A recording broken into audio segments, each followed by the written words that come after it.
Hi everyone, आज ये 3 दिसंबर 2025 के करंट अफेयर स्टैटिक जी के क्वेश्चन को डिस्कस करते हैं। So let's get started without any further delay. प्रश्न संख्या 1 से स्टार्ट करते हैं। हाल ही में किस देश ने 18 से 19 वर्ष के युवाओं के लिए अनिवार्य मिलिट्री सर्विस शुरू करने की घोषणा करी है? तो फ्रांस ने करी है। इसकी घोषणा राष्ट्रपति इमैनुअल मैक्रोन ने की है। सर्विस की अवधि की बात करते हैं तो 10 महीने की सर्विस की अवधि होगी। इसका लक्ष्य क्या है? 2035 तक 50,000 सैनिक तैयार करना। फ्रांस की राजधानी कहाँ पे है? पेरिस है, और पेरिस सीन नदी के किनारे है, ये भी आपको ध्यान में रखना है। यूनेस्को का मुख्यालय भी पेरिस में है। प्रश्न संख्या 2 में आ जाते हैं। भारत मालदीव सैन्य अभ्यास एक्वेरियन का 14वां संस्करण कहाँ पे शुरू हुआ है? तिरुवनंतपुरम केरल में हुआ है। एक्वेरियन की बात करते हैं, यह 2009 में शुरू हुआ था। इंडिया और मालदीव के बीच में यह संयुक्त अभ्यास है। दोस्ती अभ्यास की बात करते हैं, इंडिया, मालदीव और श्रीलंका के बीच में 8 डिग्री अक्षांश जो है भारत के मिनिकॉय द्वीप को मालदीव से अलग करता है, तो ये भी आपको ध्यान में रखना है। 1988 में भारत ने मालदीव में ऑपरेशन कैक्टस चलाया था।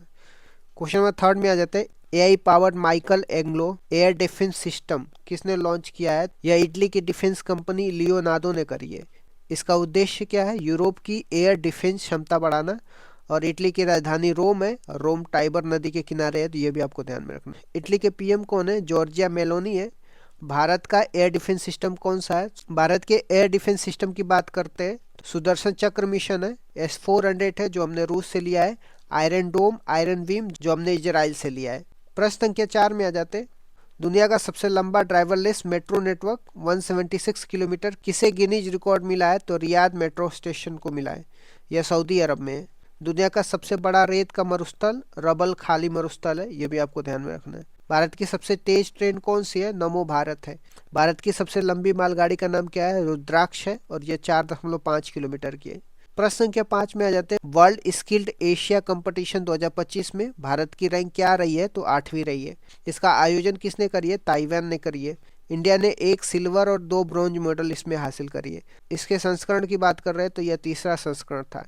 प्रश्न संख्या 6 में आ जाते हैं। World athletics athlete of the year 2025 Armand Duplantis किस खेल से हैं? तो यह पोल वॉल्ट से है।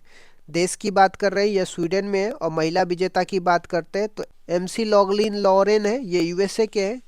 और स्वीडन की राजधानी कहाँ पे है? स्टॉकहोम है, ये भी आपको ध्यान में रखना है। प्रश्न संख्या 7 में आ जाता है। सुल्तान अल्जान शाह कप 2025 में भारतीय टीम ने कौन सा मेडल जीता है? तो सिल्वर मेडल जीता है। इसका आयोजन इपो मलेशिया में हुआ है। और विजेता टीम की बात करते हैं तो बेल्जियम है। भारत यह कप 5 बार जीत चुका है। ब्रुसेल की बात करते हैं तो ब्रुसेल की राजधानी बेल्जियम है। यहाँ पे नेटो और यूरोपियन यूनियन का हेडक्वार्टर भी है। प्रश्न संख्या 8 में आ जाते हैं। भारत का पहला कोरल रीफ रिसर्च सेंटर कहाँ पे स्थापित होगा? अंडमान निकोबार में स्थापित होगा। इसकी बजट की बात करते हैं तो 120 करोड़ इसकी बजट है। कोरल रीफ का संबंध किससे है? समुद्री वर्षावन से। और ब्लीचिंग का संबंध किससे है? प्रवाल विरंजन से। अंडमान निकोबार की नई राजधानी की बात करते हैं तो श्री विजयपुरम है। 10 डिग्री अक्षांश जो है अंडमान और निकोबार को अलग करती है। प्रश्न संख्या 9 में आ जाते हैं। ITU की world telecommunication development conference 2025 कहाँ पे हुई है? तो बाकू अजरबैजान में हुई है। ITU का हेडक्वार्टर जिनेवा स्विट्जरलैंड में है। WTDC की बात करते हैं, world telecommunication development conference की बात करते हैं तो यह हर 4 साल में होता है। COP29 बाकू अजरबैजान में हुआ है, ये भी आपको ध्यान में रखना है। प्रश्न संख्या 10 में आ जाता है। टेक्सटाइल सेक्टर के लिए सरकार ने कौन सी स्कीम को मंजूरी दी है? टेक्सट्राम स्कीम को मंजूरी दी है। इसकी अवधि की बात करते हैं 2025-26 से 2030-31 तक है। बजट की बात करते हैं तो 35 करोड़ है। और इसका उद्देश्य क्या है? रिसर्च डेवलपमेंट, कॉम्पिटिटिवनेस, इनोवेशन को बढ़ावा देना है। प्रश्न संख्या 11 में आ जाता है। विराट कोहली ने ODI में कौन सी सेंचुरी लगाकर सचिन का रिकॉर्ड तोड़ा है? 52वां सेंचुरी लगा करके। यह मैच भारत और साउथ अफ्रीका के बीच में रांची में हो रहा था। रोहित शर्मा ODI में सर्वाधिक छक्के लगाने वाले खिलाड़ी हैं। इन्होंने 352 छक्के लगाए थे। शाहिद अफरीदी का रिकॉर्ड तोड़ा इन्होंने। 100% साइबर धोखाधड़ी प्रतिक्रिया देने वाली देश की पहली पुलिस कौन सी बनी है? तो गोवा पुलिस बनी है। अंतर्राष्ट्रीय गीता महोत्सव 2025 का भागीदार राज्य कौन बना है? मध्य प्रदेश बना है। यूनिसेफ इंडिया की नई सेलिब्रिटी एडवोकेट कौन बनी है? तो कृति सुरेश बनी है। Global climate change performance index 2026 में भारत की रैंक क्या है? तो 23वीं है। एशिया पावर इंडेक्स में भारत तीसरे स्थान पे है। बिरसा 1001 किससे संबंधित है? किस्पर जीन थेरेपी से संबंधित है। इसका संबंध सिकल सेल अनीमिया से है। International tennis hall of the fame में किसे शामिल किया गया है? तो रोजर फेडरर को शामिल किया गया है। भारत की पहली निजी PSLV किस कंपनी ने बनाया है? हिंदुस्तान एरोनॉटिक लिमिटेड और L&T कंपनी ने मिलकर के भारत का पहला निजी PSLV बनाया है। इससे ओशन सेट 2026 में लॉन्च होगा। मिस यूनिवर्स 2025 की विजेता फातिमा बोस किस देश की है? तो मैक्सिको की है। होस्ट कौन सा देश कर रहा था? थाईलैंड कर रहा था। हाल ही में यूपी के किन उत्पादों को GI टैग मिला है? तो मेरठ का बिगुल और मथुरा का पोशाक। और 52वें मुख्य न्यायाधीश कौन बन गए? जस्टिस सूर्यकांत बन गए। INS माहे एंटी सबमरीन वॉरफेयर वेसल का कमीशन कहाँ पे हुआ है? तो मुंबई में हुआ है। किस देश ने अपनी करेंसी के लिए नया सिंबल जारी किया है? तो ओमान ने जारी किया है। डेविस कप 2025 का विजेता कौन बना है? इटली है।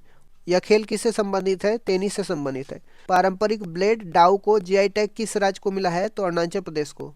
शंघाई फेस्टिवल कहाँ पे आयोजित हुआ है? मणिपुर में हुआ था। ग्लोबल मीथेन स्टेटस रिपोर्ट 2025 के अनुसार भारत का वैश्विक स्थान क्या है? भारत तीसरा सबसे बड़ा मीथेन उत्सर्जक देश बन गया है। नालसा के नए एग्जीक्यूटिव चेयरमैन कौन बने? तो जस्टिस विक्रम नाथ बने। भारतीय महिला टीम ने किसे हरा करके कबड्डी वर्ल्ड कप 2025 जीता है? तो चीनी ताइपे को हरा करके। इंटरनेशनल IDEA के 2026 के अध्यक्ष किसे चुना गया है? तो chief election commission of India Gyanesh Kumar को। भारत दुग्ध उत्पादन में विश्व में कौन सा स्थान पे है? तो प्रथम स्थान पे है। अब भारत में नंबर 1 राज्य उत्तर प्रदेश है। पेरियार, बेकाल, वर्कला इन भारतीय नामों को किस ग्रह के मानचित्र में शामिल किया गया है? तो मंगल ग्रह के मानचित्र में शामिल किया गया है।